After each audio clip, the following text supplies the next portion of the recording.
भाव से भागवत का सहारा लेने वाले मनुष्य इस संसार में मनोवांछित उत्तम भोगों को भोग कर अंत में श्रीमद् भागवत के ही संग से श्री हरि के परम धाम को प्राप्त हो जाते हैं।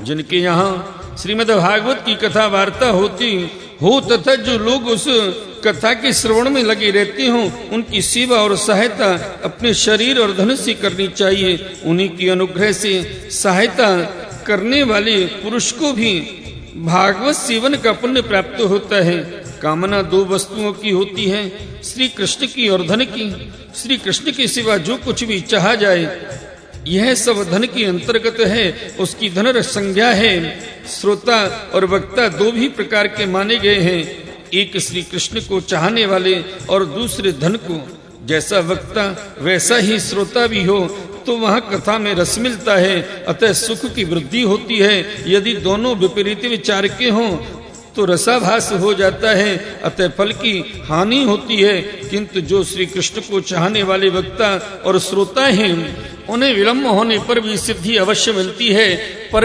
अनार्थी को तो तभी सिद्धि मिलती है जब उनके अनुष्ठान का विधि विधान पूरा उतर जाए।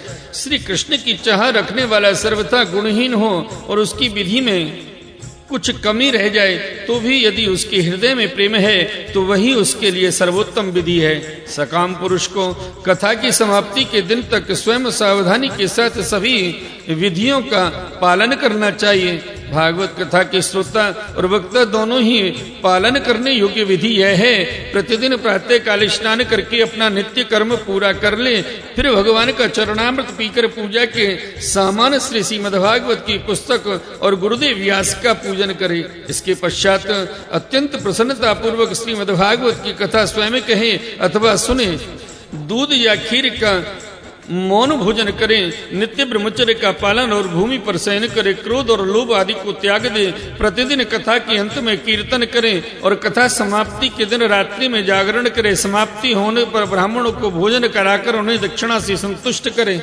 कथावाचक गुरु को वस्त्र आभूषण आदि देकर गौ भी अर्पण करें। इस प्रकार विधि विधान पूर्ण करने पर मनुष्य को स्त्री, घर, पुत्र, राज्य और धन आदि जो जो उसे अभीष्ट होता है वह सब मनोवांछित फल प्राप्त होता है। परंतु सकाम भाव बहुत बड़ी विडंबना है, वह श्रीमद् भागवत की कथा में शोभा नहीं देता। श्री सुखदेव जी के मुख से कहा हुआ यह श्रीमद् भागवत शास्त्र तो कलयुग में साक्षात श्री कृष्ण की प्राप्ति कराने वाला और नित्य प्रेमानंद स्वरूप फल प्रदान करने वाला है। भोले सच्चिदानंद भगवान की जय। श्री कृष्ण गोविंद हरे मुरारी, हे नाथ नारायण वासुदेवा।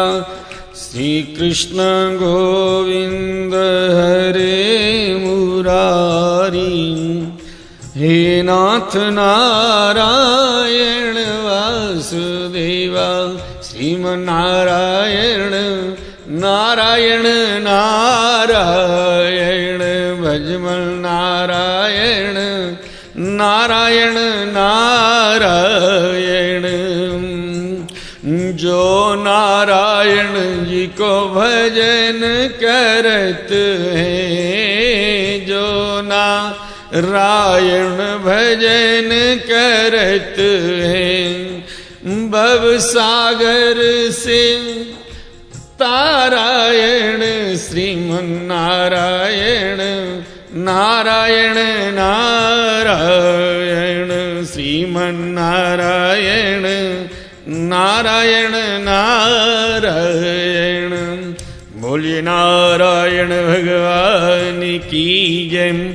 आइए भक्त वृंदो, इस तरह श्रीमद् भागवत महापुराण का समापन करते हैं। हरि ओम तत्सत।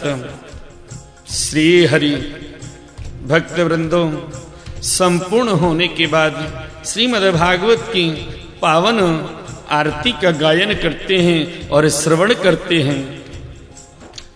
आरती अति पावन पुराण की, धर्म भक्ति विज्ञान खान की।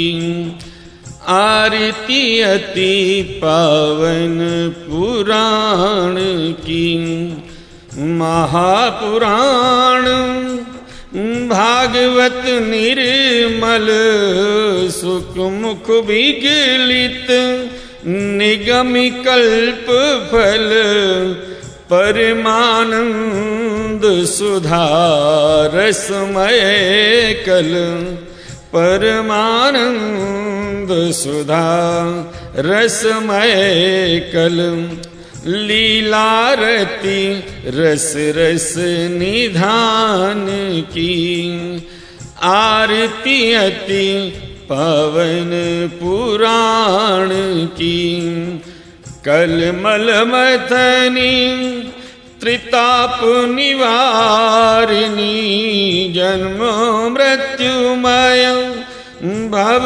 भयहारिणी, सेवत सतत सकल सुखकारिणी, सुमोषधि हरिचरित गान की, आरती अति पावन पुराण की, विषय विलास विमोह विनाशिनी,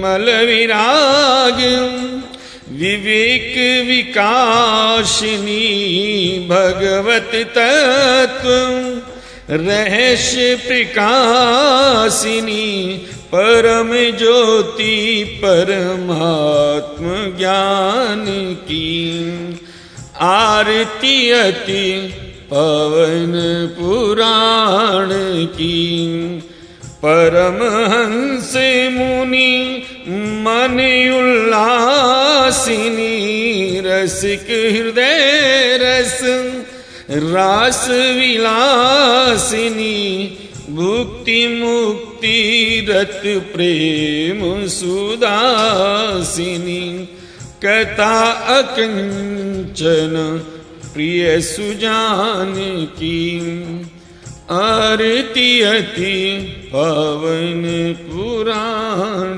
की, धर्म भक्ति विज्ञान खान की। बोले श्रीमद्भागवत महापुराण की जय। कर्पूर गौरम करुणावतारम संसार सारम भुजगेन्द्रहारम सदा वसन्तं हृदयारिवृन्दे भवं भवामि सहितं नमामि। त्वमेव माता च पिता त्वमेव बन्धो च सखा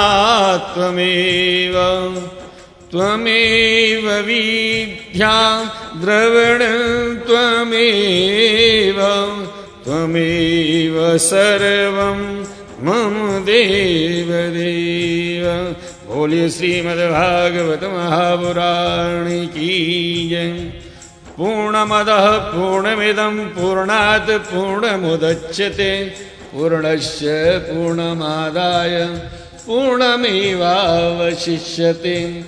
हरि ओम शांति शांति शांति।